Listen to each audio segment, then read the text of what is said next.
Heading back to school can be an exciting time, but it can also bring a lot of anxiety for kids and even parents.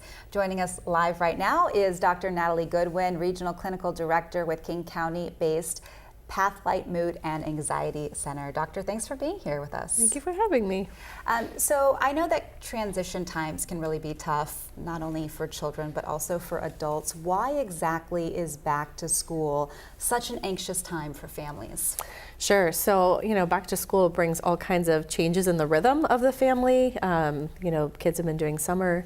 A lot of times they've had a lot of unstructured time, or they've been in different camps or different things that they've been experiencing. And so going back into school is a whole new schedule change, a different structure change, different thing for parents and families to be managing, and that comes with a lot of demands, both academically, socially, and a lot of other areas as well. What are some signs that parents should be looking for to know if their kid is actually having anxiety or if it's just the normal back to school jitters? It's a great question. So we think about anxiety in sort of a bell curve. So a certain amount of anxiety can be really helpful in kind of getting someone motivated and giving them the energy that they need to do things. But when it becomes too much, you'll see things like somatic symptoms. So those can be things like stomach aches, headaches, sweating, dizziness, feeling light of breath, physical changes. Yep. But you'll also see it interfere with their daily life. So maybe they have trouble sleeping, and it's really to a big extent, or they are starting to share a lot of worries, or starting to withdraw or avoid certain things in their life that they've really enjoyed doing before. What are some practical things that parents can do in order to help kids manage these back to school worries? Yeah, so I think the first thing to do is listen. So ask the question, hey, how are you feeling about going back to school? And really listen to the answer. A lot of times as a parent, it can be really hard to see your loved one in distress, and so you want to very quickly move towards problem solving and fixing it.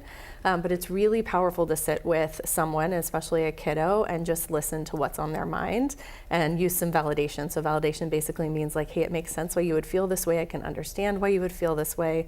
Give them a little bit of that, and then once you've sort of talked through some of those feelings, then you can sort of move towards how do you support them and what do you do to help them problem solve. Okay. And at what point should parents try to seek out professional help if they can't help their child themselves? Sure. So, when somebody is first going back into school, there's always going to be that initial transition period. And so when that initial transitional period happens and someone is still struggling, that's definitely a sign that there might be something more going on.